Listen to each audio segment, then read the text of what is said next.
नमस्कार विद्यार्थी आणि पालक मित्रांनो, स्वागत आहे तुमचं पुन्हा एकदा आपल्या YouTube चॅनलमध्ये। तर पहा, थोड्या वेळापूर्वी जो आहे तो महाराष्ट्र नर्सिंग CET 2024 चा जो एग्जाम झालता ना, तर त्याचा रिझल्ट डिक्लेअर झालेला आहे। पण खूप सारे मेसेज किंवा खूप सारे कॉल मला असे येत आहेत की सर, जो रिझल्ट डिक्लेअर झाला आहे महाराष्ट्र नर्सिंग CET चा BSc नर्सिंग ANM GNM साठी जे ॲडमिशन होता ना, त्या एग्जामचा, पण आम्ही जो ऑफिशियली CET सेलच्या वेबसाईटमध्ये जातो ना, तर आम्हाला लिंक सापडत नाहीये किंवा आमचा जो स्कोर कार्ड आहे तो आम्हाला कसा डाउनलोड करावं हे कळत नाहीये। तर पहा, त्या रिगार्डिंग मी प्रत्येकाला पर्सनली लिंक शेअर करणं किंवा रिप्लाय करणं थोडं कठीण जात आहे। त्यामुळे मी तुम्हाला एक लाईव्ह डेमो जो आहे की तुम्ही तुमचा रिझल्ट कसा बघू शकता नर्सिंग CET चा, त्याचबरोबर तुम्ही तुमचा स्कोर कार्ड कसा डाउनलोड करू शकता आणि तुम्हाला किती पर्सेंटाइल आले हे तुम्ही कसं आयडेंटिफाय करू शकता। तर ह्याबद्दल मी तुमच्याबरोबर एक डिटेल व्हिडिओ शेअर करत आहे। तर तुम्ही पूर्ण व्हिडिओ बघा, तुमचा हर एक डाऊट या ठिकाणी पूर्ण क्लिअर होऊन जाईल। त्याचबरोबर मला खूप सारे मेसेज असे पण येत आहे की सर, आम्ही नर्सिंग CET चा रिझल्ट चेक केला, पण आम्हाला पर्सेंटाइल जे आहे ते समजा 20 येत आहे किंवा आम्हाला 50 येत आहे किंवा आम्हाला 70 येत आहे, तर यानुसार आम्हाला गव्हर्नमेंट कॉलेज भेटेल का किंवा मग आम्हाला सेमी गव्हर्नमेंट भेटेल का, आणि सेमी गव्हर्नमेंट भेटला तर आम्हाला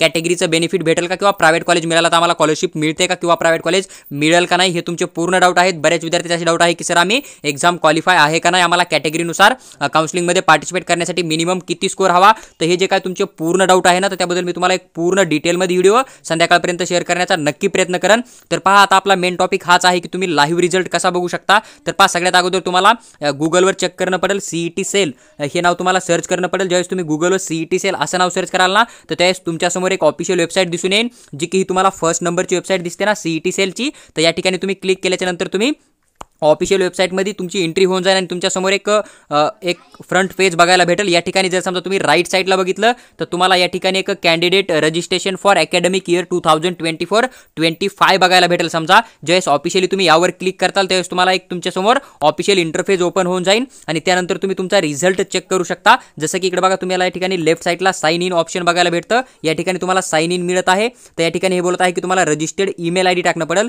तर तुम्हाला तुमचा इथं मेल टाकणं पडेल। जर तुम्ही चुकीचा मेल टाकाल तर तुमचा या ठिकाणी काही फायदा होणार नाही आहे।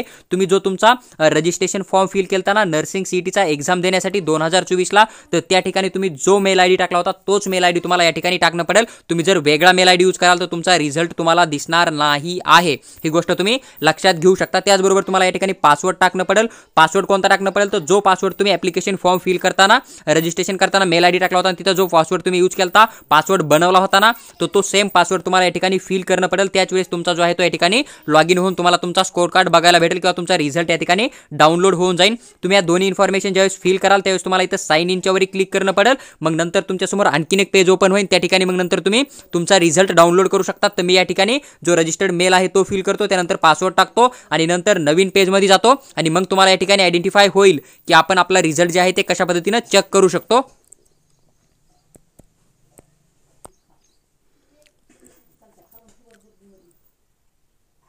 तर पहा, इथं जो काय मेल ID टाकणं होतं तो मी फिल केलेला आहे, त्याचसोबत आपल्याला जो काय पासवर्ड टाकणं होतं तो पण मी फिल केलेला आहे। तर तुम्ही मेल ID आणि पासवर्ड ज्यावेळेस फिल करताना त्यावेळेस तुम्हाला इथं साइन इनच्या वरी क्लिक करणं पडतं। तर पहा, आता आपण साइन इनच्या वर क्लिक करून आपण समोर जाऊन आपला रिझल्ट जो आहे तो डाउनलोड करूया।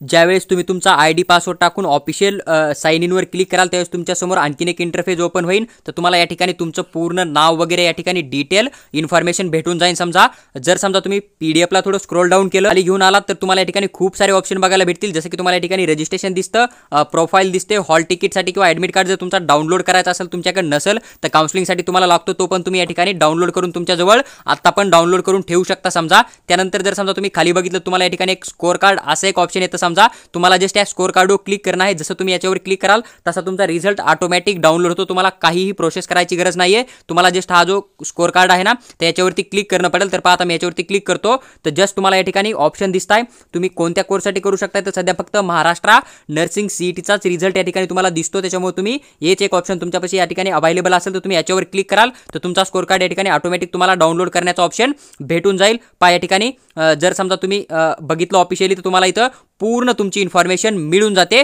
जसं की आता तुम्ही एक्झाम्पलमध्ये पाहू शकता, त्या ठिकाणी सगळ्यात अगोदर तुम्हाला तुमचा ॲप्लिकेशन नंबर बघायला भेटतो। तुमचा जो ॲप्लिकेशन नंबर आहे तो दिसेल, समजा काय असेल तो, त्यानंतर तुमचं नाव पण दिसतं आणि या ठिकाणी तुम्हाला एक डाउनलोड आणि त्याच्या खाली एक लोगो दिसतो। समजा तर तुम्ही यावर क्लिक केला की तुमचा रिझल्टचा PDF तुमच्या मोबाईलमध्ये ऑटोमॅटिक डाउनलोड होऊन तुम्हाला ऑटोमॅटिक PDF जो आहे तो भेटून जाईल। तर पहा, हा एक महाराष्ट्र नर्सिंग CET 2024 चा लाईव्ह रिझल्ट कसा बघायचा मी एक लाईव्ह डेमो तुमच्याबरोबर शेअर केलेला आहे। इथून पुढे जे काय काउन्सिलिंग प्रोसेस चालू राहील, समजा महाराष्ट्रामध्ये जे काय गव्हर्नमेंट प्रायव्हेट कॉलेज राहतील किंवा सेमी गव्हर्नमेंट कॉलेज राहतील समजा, तर त्यामध्ये तुम्हाला कॅटेगरीचं बेनिफिट घेऊन जर ॲडमिशन करायचं असेल तर तुम्ही आमच्या चॅनलला सबस्क्राइब करून आमच्यासोबत जोडून राहा. पूर्ण काउन्सिलिंग प्रोसेस एकदम फ्रीमध्ये आम्ही तुमच्याबरोबर शेअर करतो. त्याचबरोबर तुम्ही आमचा टेलिग्राम ग्रुप पण जॉईन करू शकता. त्या ठिकाणी आम्ही तुम्हाला कट ऑफ फीस काय राहील समजा त्याचा पण PDF शेअर करतो. आलेली प्रत्येक नोटीस पण शेअर करतो एकदम फ्रीमध्ये. त्याचबरोबर जर समजा तुम्हाला पूर्ण ॲडमिशन प्रोसेस आमच्याकडून करून घ्यायची असेल तर आमची एक पेड काउन्सिलिंग आहे, तर त्याची पण इन्फॉर्मेशन आम्ही तुम्हाला व्हॉट्सअपवर देऊ. फक्त तुम्ही आम्हाला व्हॉट्सअपवर मेसेज करा, कॉल करू नका. जर तुम्ही व्हॉट्सअपवर मेसेज कराल तर आम्ही तुम्हाला पेड काउन्सिलिंगची पूर्ण इन्फॉर्मेशन शेअर करू.